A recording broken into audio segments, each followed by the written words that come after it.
So I want to continue talking about the structure of English sentences, and I think the most confusing component of that structure for students is often the comma. People don't know what a comma is, they don't know what a comma does, they don't know when to use a comma properly, and that creates confusion in the relationship between the parts of a sentence that are separated by the comma. So, the first thing to note is that any mark, including a comma, semicolon, a period, exclamation point, whatever, it organizes the sentence. It signals a structural relationship in a sentence. So that's the function the comma performs. And that relationship produces an effect. Now, I can't resist asking my students what they think a comma is ever, and they always give me the same answer, and it's always wrong. I teach in University in Ontario, so it may just be that Ontario English teachers don't know what they're talking about. But students always tell me that my high school English teacher told me I use a comma when there's a pause in a sentence. That is nonsense. It's totally not true. It makes absolutely no sense. I don't know where that came from. It's false. So if you're watching this and you think that you use a comma when you feel that there's a natural pause in a sentence, you're wrong. I don't understand that, and I don't know what it means.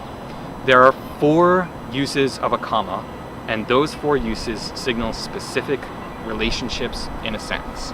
So these are the 4 times you use a comma and the only 4 times you use a comma. First use. A comma separates parts of a series. So the camera I'm using is expensive, funny looking, and high quality. It's expensive, comma, funny looking, comma, and high quality. So the comma can perform the function of separating out the parts of a series. That's function number 1. Function number 2. A comma is used to set off a conjunctive adverb. The 3 main conjunctive adverbs are however, therefore, and accordingly.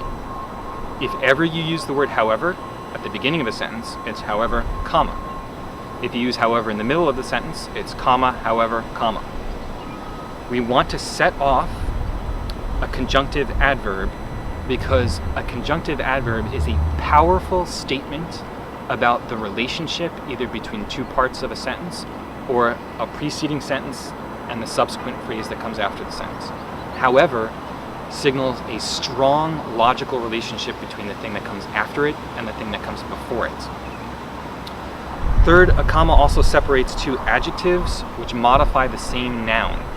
So that's a nice, comma, expensive camera.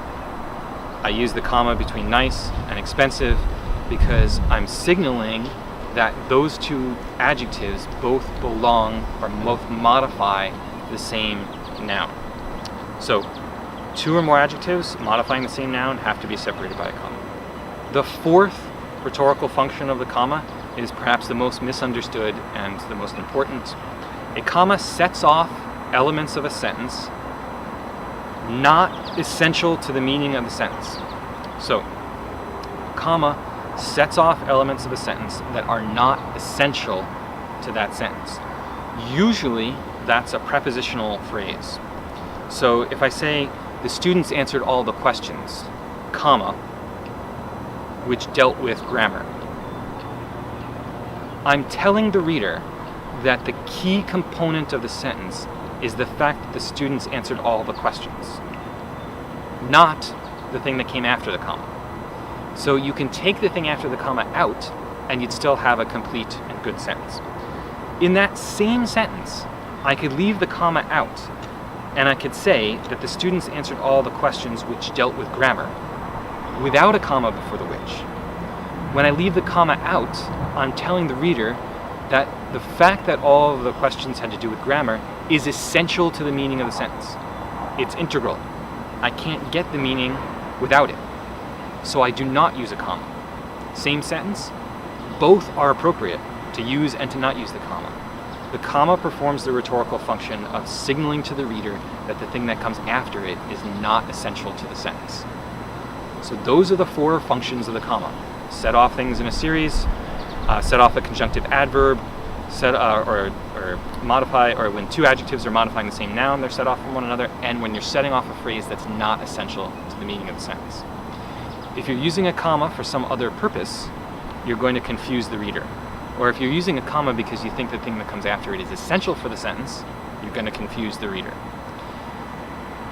Remember, the comma, like all of the other marks of the English language, perform rhetorical functions by organizing the parts of the sentence, by signaling structural relationships. It's those four kinds of relationships that are managed by the comma. So a good writer knows how to use a comma correctly and effectively by following through on one of those four functions.